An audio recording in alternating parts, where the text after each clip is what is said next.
வணக்கம். இன்றைக்கி நம்ம ரொம்ப ஸ்பெஷலான ஒரு டிஷ் பார்க்க போகிறோம். சின்னவங்கலேருந்து பெரியவங்க வரைக்கும் எல்லாருக்கும் ரொம்ப பிடிச்ச சிக்கன் பிரியாணி. ரொம்ப ஈஸியாக சிம்பிளாக வீட்டில் எப்படி இருக்க இன்க்ரீடியன்ட்ஸ் வச்சு எப்படி செய்யலாங்கிறத பார்க்க போகிறோம். வாங்க வீடியோக்குள்ளே போகலாம்.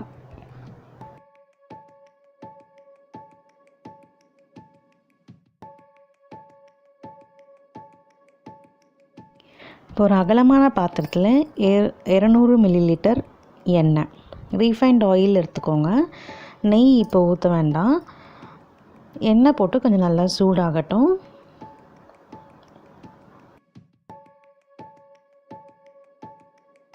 இப்போ எண்ணெய் நல்லா சூடாயிடுச்சு. இதில் 2 பிரிஞ்சி இலை, 2 பட்டை, 2 கிராம்பு, 1 நட்சத்திர கிராம்பு, 1 ஏலக்காய், அப்புறம் 1 ஜாதி பத்திரி, அப்புறம் 2 கல்பாசி. இது வரைக்கும் போட்டு நம்ம நல்லா கொஞ்சம் லைட்டாக ஃப்ரை பண்ண போகிறோம். ஸோ நான் 1 கிலோ சிக்கன் பிரியாணி செய்ய போகிறேன். இப்போ இதெல்லாம் கொஞ்சம் ப்ரௌனான உடனே நம்ம 300லேருந்து 350 கிராம் வெங்காயம், நீல வாக்கில் நறுக்கி வச்ச வெங்காயம் சேர்த்து வதக்கிக்கலாம். இந்த டைமில் நம்ம 1 கிலோ பாஸ்மதி அரிசியை நல்லா கழுவிட்டு ஊற வச்சிடலாம். ஸோ இந்த சிக்கன் வேகிறதுக்கும் இந்த பாஸ்மதி ஊறத்துக்கும் சரியாக இருக்கும். ரொம்ப முன்னாடியே ஊற வச்சோம்னா அரிசி ரொம்ப குழஞ்சி போயிடும். அதனால் நமக்கு ரொம்ப குழஞ்சிச்சின்னா பிரியாணி நல்லா இருக்காது. அதனால் இப்போ வெங்காயம் நம்ம வதக்கும் போது நம்ம அரிசியை கழுவி நம்ம ஊற வச்சிட்டோம்னா சரியாக இருக்கும். இப்போ வெங்காயம் நல்லா ஒரு கோல்டன் ப்ரௌன் வருது. பிரியாணிக்கு எப்பவுமே வெங்காயம் நல்லா வதங்கினா தான் நல்லாயிருக்கும். அதனால் இன்னும் கொஞ்சம் நல்லா ப்ரௌன் ஆகிற வரைக்கும் நல்லா வதக்கிக்கலாம்.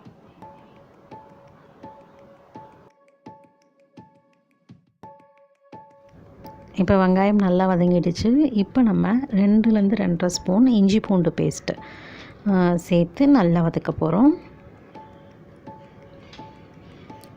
இது எல்லாமே நல்லா அந்த எண்ணெயில் இந்த இஞ்சி பூண்டு, வெங்காயம், பச்சை மிளகா, புதினா, தக்காளி இதோட வாசம் எல்லாம் அந்த எண்ணெயிலே இறங்கணும். அப்போ தான் பிரியாணி ரொம்ப வாசனையாக இருக்கும், சுவையாகவும் இருக்கும்.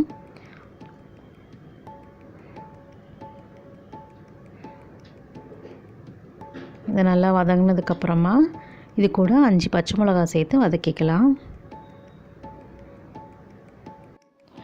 இப்போ இது நல்லா வதங்கிடுச்சு. இப்போ நம்ம ஒரு 1/4 கிலோ தக்காளி அதையும் சேர்த்துக்கலாம். தக்காளியும் நல்லா சின்னதாக வெட்டி போட்டு அதையும் சேர்த்து நல்லா வதக்கிக்கணும். தக்காளியும் நல்லா ஸ்மாஷ் ஆகிற அளவுக்கு நல்லா வதக்கிக்கணும். இந்த எண்ணெயில் எல்லாம் பிளெண்ட் ஆகிடணும்.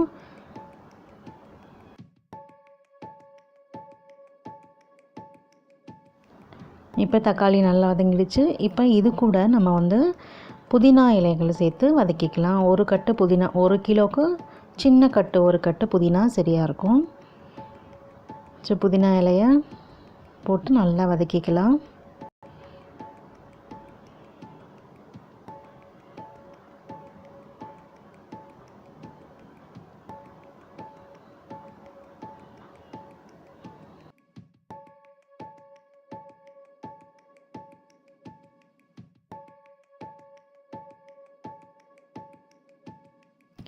இப்போ எல்லாமே நல்லா வதங்கிடுச்சு. இதில் நம்ம 1/2 கிலோ சிக்கன் சேர்த்துக்கலாம்.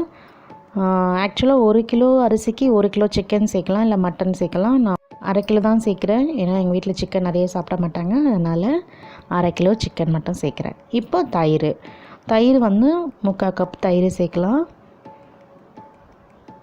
நல்லா புளிக்காத தயிராக இருந்தால் நல்லாயிருக்கும். இந்த தயிரை சேர்த்துட்டு நல்லா வதக்கிக்கலாம்.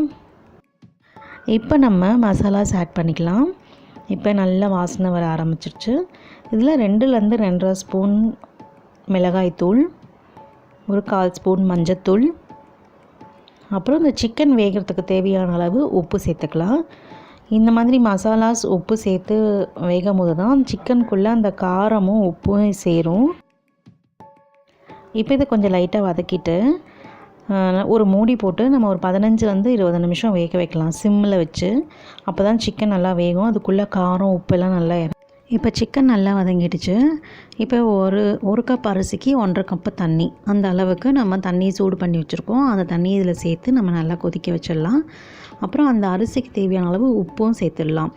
இந்த ஸ்டேஜ்லேயே நீங்கள் உப்பு காரம் எல்லாம் சரியாக இருக்கான்னு பார்த்துக்கோங்க. அரிசி போட்டு வெந்ததுக்கப்புறம் நம்மளால் கரெக்டாக செக் பண்ண முடியாது, உப்பு சேர்க்க முடியாது. இப்போ உப்பு போட்டுட்டு உப்பு கரிக்குதான்னு பாருங்கள். இந்த தண்ணியில் உப்பு கரிச்சா அரிசி போடும்போது சரியாக இருக்கும். இப்போ தண்ணி நல்லா கொதிக்குது. இந்த சமயத்தில் நம்ம ஊற வச்சுருக்க அரிசியில் தண்ணியெல்லாம் நல்லா வடிச்சிட்டு கொதிக்கிற தண்ணியில் நம்ம சேர்த்துடலாம். எல்லா அரிசியும் சேர்த்துட்டு நல்லா கலந்து விட்டுருங்க.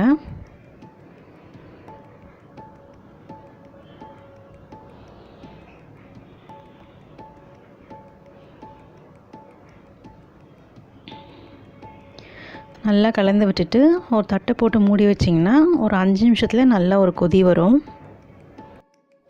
இப்போ அரிசி தண்ணி எல்லாம் நல்லா கொச்சிட்ருக்கு. இப்போ நம்ம ஒரு லெமனோட ஜூஸ் இதில் ஆட் பண்ணிக்க போகிறோம்.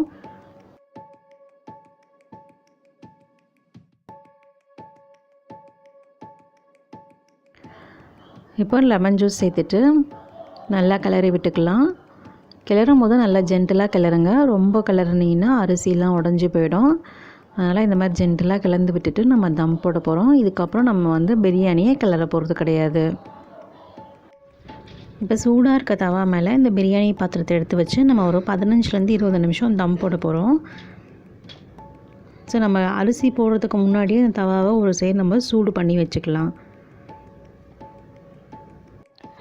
இப்போ ஒரு பிடி கொத்தமல்லி இலைகளை இதில் நல்லா தூவி விட்டுடலாம்.